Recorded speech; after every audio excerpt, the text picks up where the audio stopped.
What if I told you the son of one of Africa's most powerful Welcome to Young Patriots.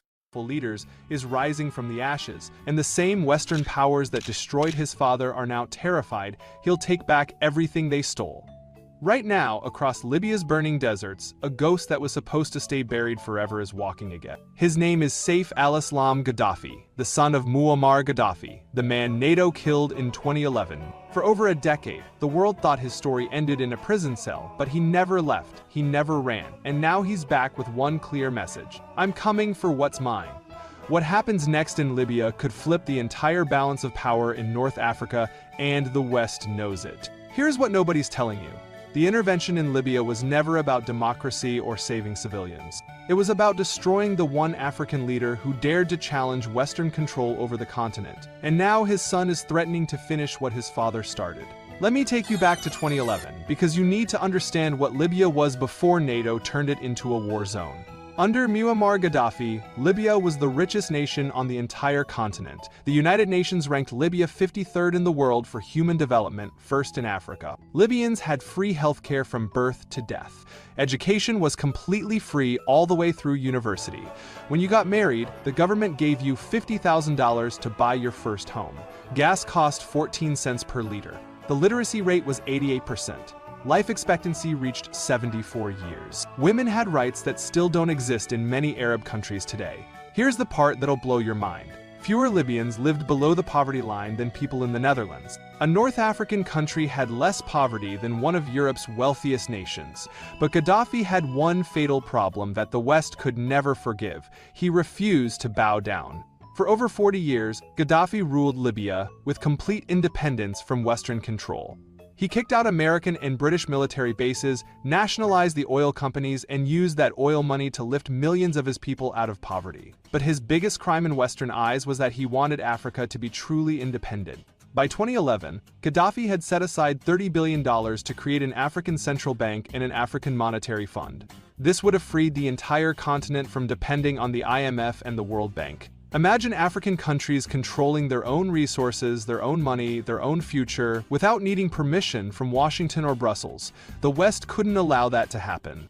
When the Arab Spring protests erupted in Tunisia and Egypt in early 2011, those same winds blew into Libya, but something was different here. Unlike Tunisia and Egypt, where millions flooded the streets, Libya's protests were small and concentrated mainly in Benghazi. Many analysts still argue there was never a genuine mass uprising against Gaddafi across the whole country. But NATO didn't need proof, they needed an excuse. On March 19, 2011, NATO began bombing Libya. They called it humanitarian intervention and said they were protecting civilians. The UN Security Council passed a resolution claiming they would just enforce a no-fly zone, but within days, NATO wasn't just stopping Gaddafi's planes, they were actively bombing his forces and helping rebels win battles. Over 7 brutal months, NATO flew more than 26,000 combat missions and dropped thousands of bombs on a country that had never attacked them. They bombed government buildings, they bombed Gaddafi's home and killed his grandchildren, and they even bombed the great man-made river, Libya's water supply system,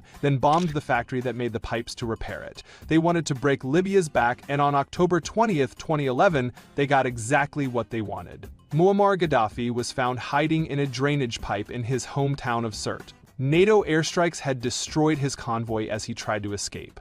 Rebel fighters. There's a strange silence hanging over Libya. A silence so heavy it feels like the air itself is holding its breath. For more than a decade, this nation has lived between the ruins of revolution and the illusion of peace. But now, something is shifting. Something that could change the country forever. Because in the middle of all this chaos, one name begins to resurface. A name that carries both fear and nostalgia. Gaddafi.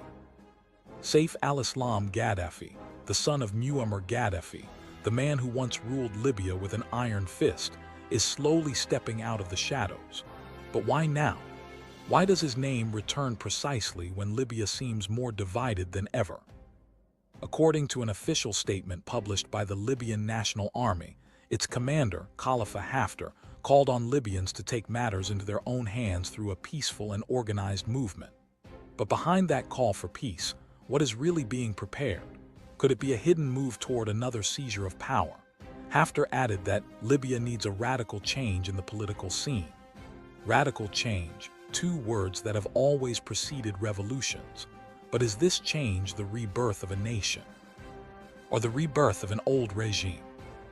As reported by the Libya Observer, Haftar has recently intensified meetings with tribal leaders and local commanders, silent signals that a greater realignment may be underway. Meanwhile, online campaigns grow louder. Vote for Saif al-Islam Gaddafi. Change Libya for the better. For some, he is the long-awaited heir to stability. For others, he is the ghost of an era they never want to relive. But who truly benefits from his return? The people, the army, or foreign powers waiting behind the curtain? Libya stands once again on the edge of history, between the memory of dictatorship and the promise of renewal. And the real question is this the people's revolution or someone else's carefully planned comeback? For many outside observers, the fall of Muammar Gaddafi in 2011 marked the end of an era. Yet, inside Libya, the Gaddafi name never truly disappeared. It lived quietly through loyalty, nostalgia, and the chaos that followed. As Reuters reported, tribes once allied with Muammar Gaddafi still hold influence across southern Libya, particularly in Fezzan.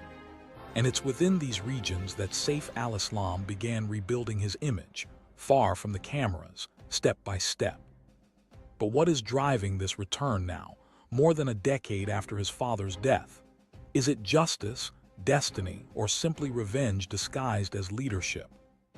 Haftar's recent statements about taking control through peaceful means may not be as innocent as they seem. Behind those words lies a strategy, one that could unite old loyalists, disillusioned citizens, and military elites under a single narrative: stability. But stability for whom? For the Libyan people, or for those seeking to reshape the nation in their own image? Reports from Al Jazeera reveal that internal negotiations between Haftar's forces and Gaddafi supporters have taken place since 2023, signaling a potential political alliance. Meanwhile, Western governments, especially Washington and the European Union, are watching closely but saying little. The silence from these powers is not neutrality, it's calculation. After all, Libya's vast oil reserves remain one of the largest in Africa. And as the BBC noted in an analysis, whoever controls Libya controls not just oil routes, but a key gateway between Africa and Europe. Could Saif al-Islam's rise be part of a deeper geopolitical game, one that extends beyond Libya's borders? Could his return serve as a bridge between tribal loyalty and global ambition? Or is he merely a symbol being used by others who understand that the Gaddafi name, even in ashes, still holds power? Libya has been broken for too long, torn between militias, foreign interests, and fragmented governments. Now, as the dust begins to settle, one question remains. Is this the beginning of Libya's rebirth, or the quiet construction of a new empire rising from the ruins of the old? Every revolution leaves behind unfinished business. In Libya, that business is power. Since 2011, countless factions have fought to claim legitimacy, but none have succeeded in uniting the nation. And now, as Haftar strengthens his grip in the east and Saif al-Islam's presence grows in the south, the pieces begin to move again on Libya's political chessboard. But who is really making the first move? According to The Guardian, documents leaked from internal diplomatic briefings suggest that Haftar's inner circle has been in quiet communication with Russian intermediaries, the same ones who once supported Wagner operations in Libya. Moscow, it seems, hasn't lost interest in the country's oil fields. The heartbeat of African resistance. We bring you raw, unfiltered updates on Ibrahim Traoré, president of Burkina Faso, the man challenging the global system. If you believe in truth, power, and a rising Africa, this is your home. Subscribe now. Stand tall. Stay woke. Young patriots, where revolution lives.